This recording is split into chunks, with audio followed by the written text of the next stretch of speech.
Bom, vamos mergulhar nessa nossa exploração de hoje, batendo de frente com um paradoxo simplesmente fascinante sobre as forças da natureza e, claro, a nossa inabalável capacidade de resiliência. A nossa jornada aqui vai explorar uma sabedoria atemporal que nos ensina não só a sobreviver às piores tempestades da vida, mas a literalmente usar cada uma delas a nosso favor. Parem para pensar um pouco no que acontece quando bate aquela rajada forte de vento numa chama. Uma vela fraca ali desprotegida apaga na hora, certo? O vento simplesmente domina e destrói ela com um único sopro. Só que, se a gente olhar para uma fogueira gigantesca, ela pega esse mesmíssimo vento e usa como combustível. Ela cresce e queima com muito mais intensidade. A grande questão que a gente precisa se fazer aqui é: qual dos dois nós somos quando a vida joga aquelas adversidades imprevisíveis no nosso colo?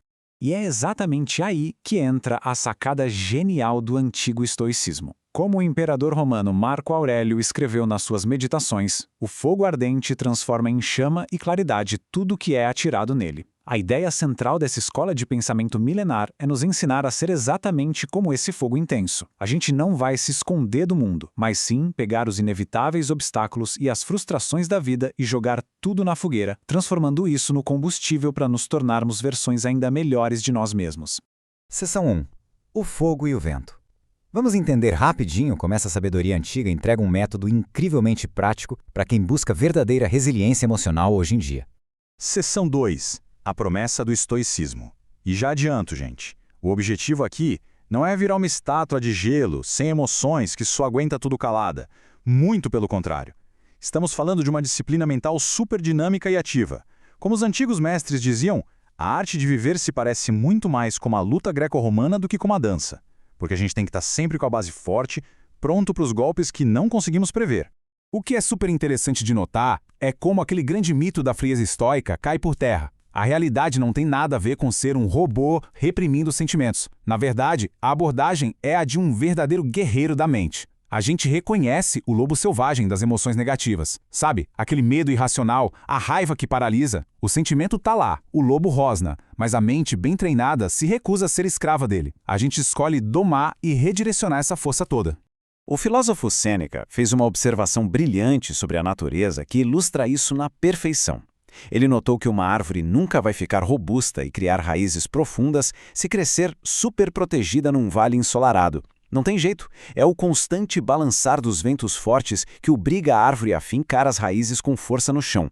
E adivinha, o mesmíssimo princípio se aplica a nós. A gente precisa dos ventos da adversidade para desenvolver uma postura calma de verdade e um caráter forte.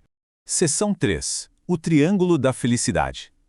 E para chegar nesse nível de raízes profundas, a gente precisa de um sistema.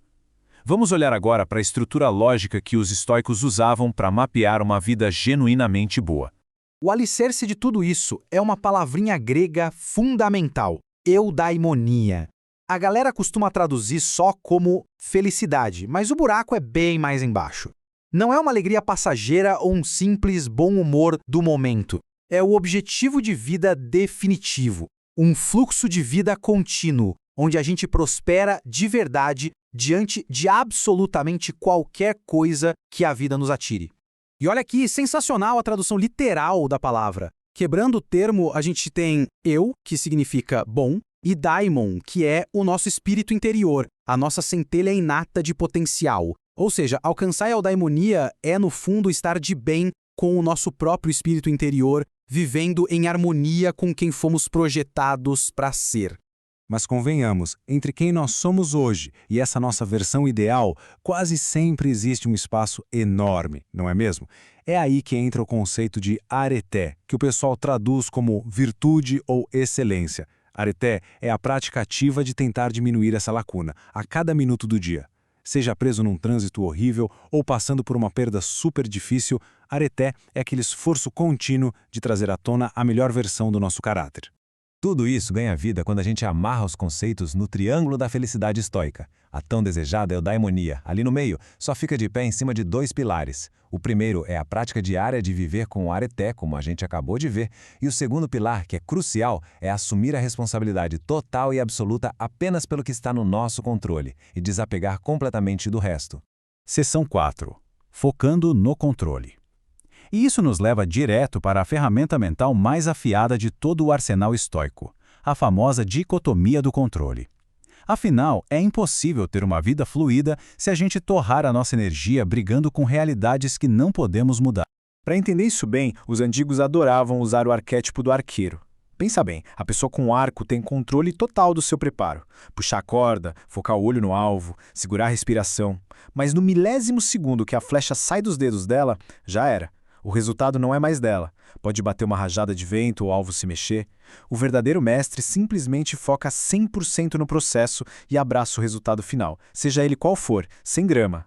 A gente também pode visualizar essa aceitação com uma metáfora muito louca. Imagina um cachorro amarrado a uma carroça em movimento. A carroça é o destino da vida, que não para nunca. Nós temos basicamente duas opções. A gente pode escolher trotar de doa no ritmo da carroça, acompanhando o fluxo, ou a gente pode teimar, travar as patas no chão e resistir. A verdade nua e crua é que a carroça vai continuar andando, e quem resiste só ganha uma coisa: ser arrastado no asfalto e se machucar à toa.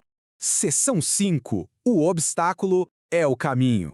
Tendo essa noção de controle e aceitação bem clara, bora fechar o ciclo da nossa fogueira inicial. Vamos ver como pegar essas provações pesadas e subverter tudo para transformar a dificuldade em um verdadeiro degrau. Olha, uma demonstração histórica absolutamente surreal dessa atitude veio do Thomas Edison. Quando ele já estava beirando os 70 anos de idade, a fábrica gigantesca dele simplesmente pegou fogo. Eram chamas químicas impossíveis de apagar, anos de trabalho virando cinzas. E o que ele fez? Chorou? Entrou em pânico? Nada disso. Ele mandou o filho chamar a esposa porque, nas palavras dele, eles nunca mais veriam um espetáculo com chamas daquelas cores. Na manhã seguinte, zero luto inútil. Ele começou a reconstruir tudo do zero. Aceitação histórica é isso. É pura ação dinâmica. Não é ficar sentado chorando. E se a gente for para os grandes mitos? Pensa no todo-poderoso Hércules. O que teria sido dele se nunca precisasse enfrentar um leão gigante ou a Hidra? Como o filósofo Epicteto brincou uma vez, sem os monstros, Hércules ia passar a vida inteira roncando, enrolado nos lençóis de ouro dele. Ele jamais ia descobrir o tamanho da própria força. Então a adversidade não é falta de sorte, gente. É um treinamento de luxo. Seção 6. O treinamento de inverno. A pergunta que não quer calar é: como a gente pega essa teoria toda maravilhosa e coloca no nosso dia a dia agitado? A resposta são alguns exercícios práticos, super diretos, para blindar a mente antes que as crises batam na porta. O primeiro passo, super fácil de aplicar, é a rotina matinal. Antes mesmo de abrir a maçaneta da porta para sair de casa, você prepara o terreno. Primeiro, lembra rapidinho que a vida é curta, o que dá um valor gigante para o dia de hoje. Segundo, já cria a expectativa hiperrealista de que vai topar com gente mal educada, folgada e ingrata, para não se chocar depois. E terceiro, você crava o seu compromisso de agir com excelência. Não importa a bagunça que o mundo jogue no seu colo durante o dia. Depois, temos um truque psicológico fortíssimo: a visualização negativa. Parece meio pessimista, mas é incrível. Consiste em parar uns minutos e prever, em detalhes, tudo que pode dar catastroficamente errado naquele projeto importante. Quando a gente ensaia mentalmente os piores cenários, a mente cria uma armadura. Se o caos realmente acontecer, não tem aquele choque devastador, porque você já processou e domou aquela emoção lá atrás, por antecedência. E além desse ensaio mental, tem a prática física, que é o desconforto voluntário. É a gente escolher, de propósito, largar um pouquinho as comodidades só para lembrar do que conseguimos aguentar. Vale trocar o banho quente para um gelado de vez em quando, pular uma refeição ou até dormir no chão da sala uma noite. Isso não é masoquismo de jeito nenhum. É o método testado e aprovado para hipertrofiar a nossa força de vontade, construindo ela do zero, exatamente como a gente puxa peso na academia. E assim, a gente volta para o grande coração dessa nossa apresentação, para o núcleo ardente daquela metáfora. O Marco Aurélio entregou a chave mestra para a gente quando disse: o impedimento à ação avança a ação. O que fica no caminho torna-se o caminho. Se a gente absorve isso de verdade, aquele vento violento que vive tentando nos derrubar para de ser o vilão. Ele vira literalmente a força exata que a fogueira precisa para brilhar e crescer de um jeito que ninguém conseguiria imaginar. E para amarrar tudo, eu quero deixar vocês com uma provocação gigante que o Epicteto fez e que ressoa até hoje. Quanto tempo vamos esperar antes de exigirmos o melhor de nós mesmos? O nosso campo de treinamento está aí, com as portas abertas e a competição implacável da vida já está rolando. Que essa reflexão sirva pra gente parar de adiar a nossa melhor versão. Bora assumir a postura de um guerreiro de verdade, aceitar de peito aberto cada ventania e decidir, a partir de agora, ser exatamente esse fogo que cresce nas maiores tempestades.